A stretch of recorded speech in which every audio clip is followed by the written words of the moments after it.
Hey guys, Emter here, producer of the From the Ground Up PLO course. In this video, I'll go through some of the most frequently asked questions about the course. But before we do that, I would like to first go through the course structure so you have an idea on what you can expect from the course. In this course, we're going to start with the first module, which is the Game Fundamentals and Study Excellence. In this module, we'll learn a lot of things on how to set up the foundation of our game without going too much into strategy. So we're going to talk about the tools and tactics that you need in order to excel at the game and how you should study. So talking about your study approach, which poker sites to select, how rake impacts your game, what kind of approach we should have to the game. Like there's a lot of talk about GTO, but also population and exploitative approach. So all these things will be clarified in this first module. In the second module, the preflop mastery, we're going to talk about everything that is evolved around the preflop game. So it starts with race first in ranges already there. We're going to, first of all, look at the GTO baseline, but also think about, okay, a lot of these players at micro to low stakes are much looser, a lot of calling stations at a table. So how do we actually have to adjust our race first in ranges? And similarly, with the same approach, we will talk about cold calling, how to construct our free bet range, how to react when facing free bets, how to create our four bet range, and also how to react once we do face four bets. In the next module, which is called post-flop flop strategy, we're going to talk about bet size fundamentals. I think a very important topic that is not really perfectly utilized by most players at micro to low stakes. I'm gonna enforce you to think a lot in ranges because this often identifies and results makes us clear on which boards we're actually supposed to do a lot of c-betting or where our range is clearly in a disadvantage. And once we have that thinking pattern kind of included in our own thinking process, then we're going to talk about single raise pots. We're going to go through a lot of different hand examples. Same for multiway pots, free bet pots, and four bet pots. Once we have covered this module, we're going to jump into the fourth module, which is post-flop, turn, and river. In there, we're going to talk about single raise pots, for example, when there's no flop action. So when do we delay c-bet and how do we construct our range in this case? Also looking into many hand examples. We're going to talk about the concept of equity shift. So why, although our hand might look very strong, while we're still not interested in c-betting and not really interested in bloating the pot. Barreling strategy, so that obviously refers to once we continued with the aggression on the flop, how do we construct our barreling ranges and bet ranges on turns and rivers. And same goes for multi-way turn and river transitions as well as turn and river plays in free bet pots. And once we have covered these like very game theoretical modules as part of this course, we're going to wrap this course up with a live play that I spread across different stakes. So we're going to look at some micro stakes live play on PLO 10 and also at some live play PLO 50 and PLO 100 on PokerStars. We're going to recap the course. We're going to recap on our learnings and also talk about how you can continuously improve once you have gone through this course. After completing the course, obviously the learning process and the growing process as you, as a poker player, is not done. And therefore, I give you a lot of different hints and tips on how you can further excel at the game. All right, I would say it's time to start with the questions. And we're going to kick off right away with question 1. How much does the course cost? The course is priced at $149.99 at the moment. So that's it. And we have also another type of FAQ, which is the funny ask questions. So number 1 here. Who's better in PLO? Is it the Germans, Scandinavians, or Americans? To think a couple seconds about this one. I don't see many German top elite players in the live pools. In the online pools at like the very high stakes. So I'd exclude them already. Obviously, you cannot really build an opinion on Americans since they're not really part of the European playing pool. You obviously have some elite players like Phil Gaffant, but there are many Scandinavians, Norwegian, Danish, and Swedish players, so I would stick for the Scandinavians. Second question. Is this course a good investment for me, even if I'm playing micro or low stakes? I would say if you play micro or low stakes, then it's the perfect investment because this course is specifically tailored for micro to low stakes players, regarding the content and also players transitioning from No Limit Hold'em to PLO. So yeah, I would say that's definitely the right fit then. Question 3. I don't use solvers and I find them boring. Is this just all about GTO and solver outputs? The answer is clearly no.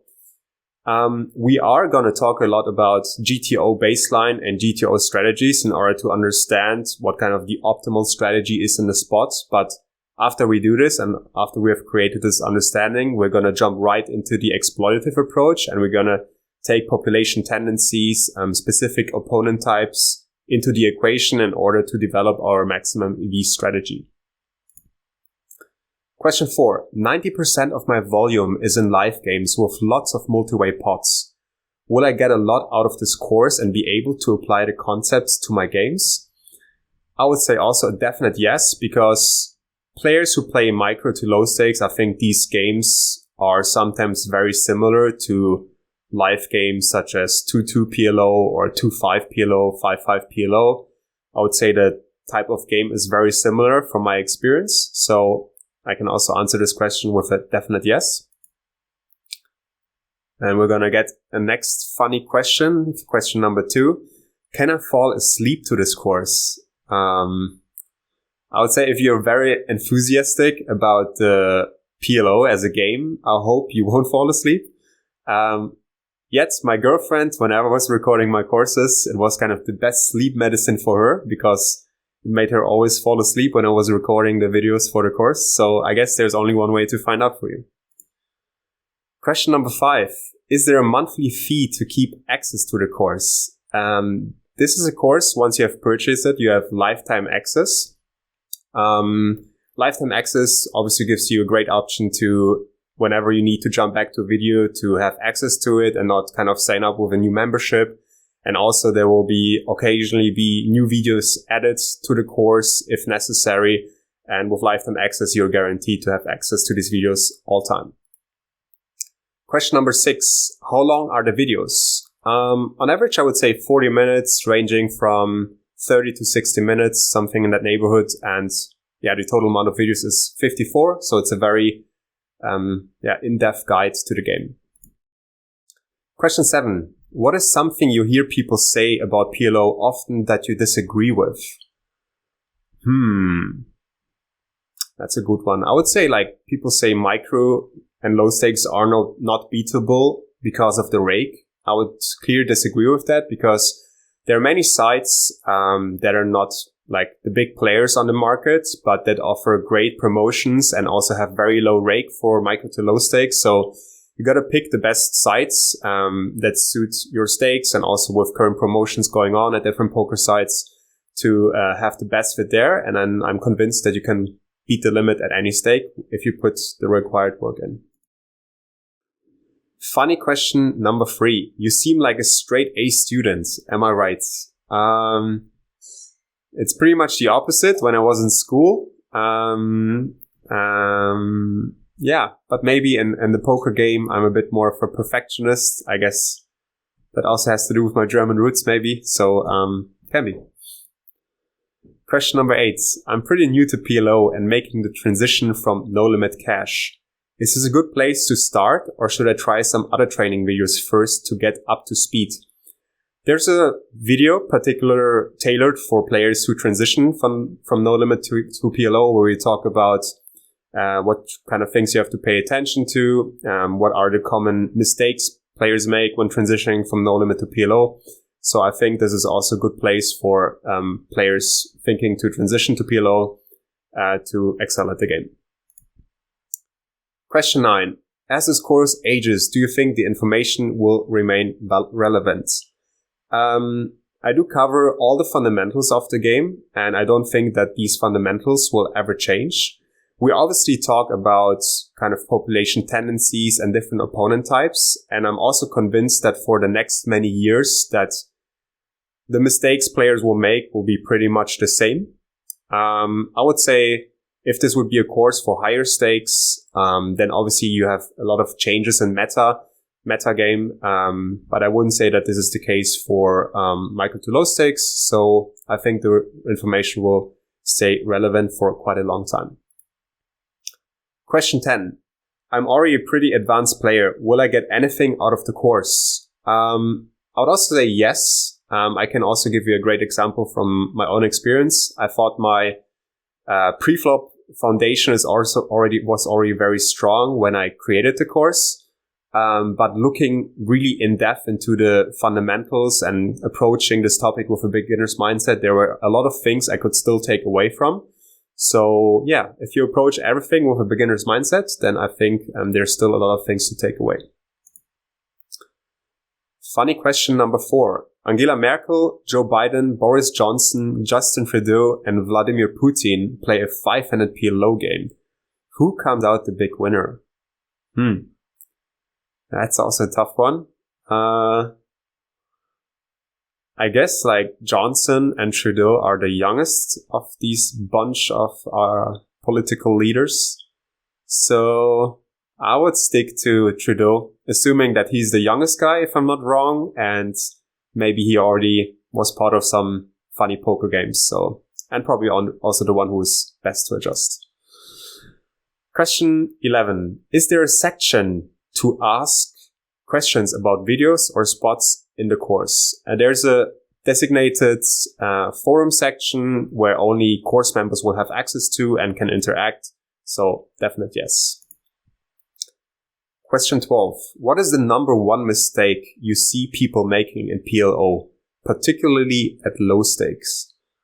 I would say pre-flop, just in general, overvaluing certain hands or undervaluing certain hands, just picking the completely wrong actions with certain hands, which is something we in-depth cover in the course when it comes to building our pre-flop foundation. So yeah, I think this is the most common widely made mistake. Question 13. I'm debating which from the Ground Up course to buy. Which should I go with? Yeah, that really depends on the interest of your game. If you're super excited about Pot Limit Omaha, then this is obviously the type of from the Ground Up course to go. There's also a course for No Limit Hold'em and for MTTs. So if you're interested in these, check them out. Funny question number 5. Give us 3 holes in Phil Galvin's PLO game. Whew. That's a tough one. Who am I to judge? From what I've seen and like the Galvin challenges, which I have watched very frequently, I would just say not folding enough pre-flop and jamming to light rivers for value. And the third one, not one I can come up with, but maybe you can let me know in the comments what you think about a third example of holes in Phil Galvin's PLO game. Question 14. How do you think my game will change after going through the course? It obviously depends on from what kind of background you come to the game and how far you already are with your game knowledge. But I would definitely say for all micro to low stakes players, you will have a very big boost in your game if you also approach the course the right way and give it time and go kind of put a lot of work in aside from the course with your own game and your own hands and interact with other players. Then you will definitely see a big boost in your game. Question 15. What PLO players did you learn from? I would say, since I'm also for a long time Round One's member, it's definitely Phil Galvin videos, especially what kind of fascinated me always was his thinking process, which I really tried to adapt. I'm still not anywhere close to his kind of thinking process, but I think, yeah, Phil Galvin definitely the one player I have learned most from. Question 16. I play mostly 5 and 6 card PLO and some high-low. Is the course still worthwhile for me?